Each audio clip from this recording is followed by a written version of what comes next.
కావాలనే మీ కలను నెరవేర్చుకోండి. సంప్రదించండి హెగ్డే ఫెర్టిలిటీ, హైదరాబాద్, తెలంగాణ. హైదరాబాద్లో నిత్యం రోడ్డు ప్రమాదాలు చాలా భయంకరంగా రోజు రోజుకి పెరిగిపోతున్న పరిస్థితి అయితే కనిపిస్తోంది. విశాలమైన రోడ్లు ఎన్ని కట్టినా, ఎన్ని ఫ్లైఓవర్లు కట్టినా సరిపోవట్లేదు అనిపిస్తోంది. ఎందుకంటే అట్లనే వెహికల్స్ పెరుగుతున్నాయి, రోడ్డు ప్రమాదాలు కూడా పెరుగుతున్న పరిస్థితి అయితే కనిపిస్తోంది. ఈరోజు కూడా పివి నరసింహారావు ఎక్స్ప్రెస్ వేపై 2 కార్లు ఢీకొట్టినటువంటి పరిస్థితి కనిపించింది. యాక్చువల్లీ ప్రత్యక్ష సాక్షులు కూడా అదే చెప్తున్నారు. డ్రైవింగ్లో నెగ్లిజెన్స్ వల్లే ఈ కారు పల్టీ కొట్టినట్టుగా చెప్తున్న పరిస్థితి అయితే కనిపిస్తుంది. అంటే ఒక పర్సన్ చేసినటువంటి మిస్టేక్ అయితే ఇంకో పర్సన్ని ఆ కారు ఢీకొట్టడం, ఆ తర్వాత పల్టీలు కొట్టడం అయితే జరిగింది. స్థానికులు అయితే అబ్జర్వ్ చేసింది ఏంటి అని అంటే డ్రైవర్ నిర్లక్ష్యం ఖచ్చితంగా కనిపిస్తోంది. చాలా ర్యాష్ డ్రైవింగే కాకుండా అసలు నెగ్లిజెన్స్ డ్రైవింగ్ కూడా స్పష్టంగా కనిపిస్తోంది అన్నటువంటి మాట చెప్తున్నారు. వెంటనే కార్ పల్టీలు కొట్టగానే అక్కడ చాలా రద్దీగా వెహికల్స్ అన్నీ వెళ్తూ ఉంటాయి. ఎందుకంటే ఇది మెహదీపట్నం టు ఆరంఘర్ వెళ్ళేటటువంటి రోడ్, పిల్లర్ నంబర్ 280 దగ్గర జరిగినటువంటి ఇన్సిడెంట్. సో మార్నింగ్ పూటనే జరిగింది కాబట్టి అందరూ ఆఫీసెస్కి అవసరాల కోసం డిఫరెంట్ అవసరాల కోసం వెళ్తూ ఉన్నటువంటి టైం కావడంతో చాలామంది అక్కడ ఆగి ఆ పల్టీ కొట్టినటువంటి కార్లో నుంచి ఆ పర్సన్ని బయటకు తీసి హుటాహుట్న అంబులెన్స్కి కాల్ చేయడం, ఆ తర్వాత వెంటనే ఆయనని హాస్పిటల్కి అయితే తీసుకొని వెళ్ళారు.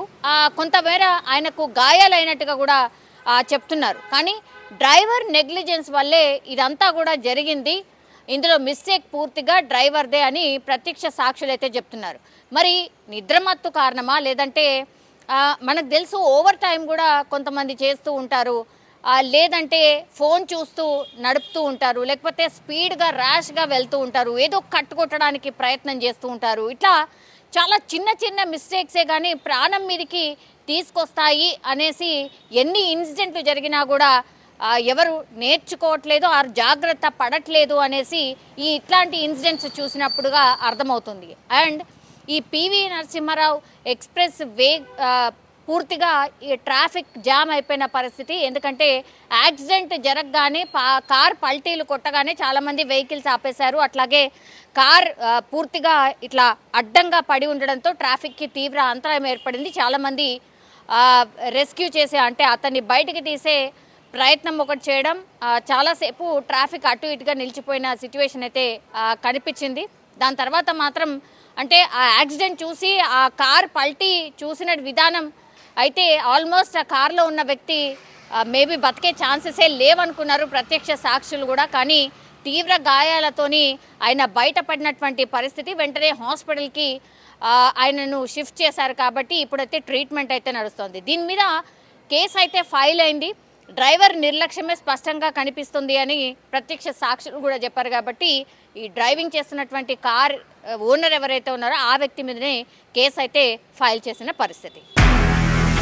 నిజంగా ప్రస్తుతం ఉన్నటువంటి సమాజం దేనికి ప్రయారిటీ ఇస్తుంది? ఆర్థిక సంబంధాల చుట్టూ మాత్రమే తిరుగుతుంది. మళ్ళీ ఎన్నికలంగానే చాలా విరక్తి కలుగుతుంది. మంచి అనిపిస్తుంది కదా, లేడీస్ కూడా ఛాలెంజింగ్ జాబ్స్ చేసినప్పుడు చాలా బాగుంటది. ట్రాఫిక్ అసిస్టెంట్స్ గా నియమించిన ట్రాన్స్జెండర్స్ అందరితో సాల్యూట్ చేయించుకుంటున్నారు. ఫుడ్ డెలివరీ ఇవ్వటానికి వెళ్ళినటువంటి డెలివరీ బాయ్ అనిల్ పై కళ్ళ ముందు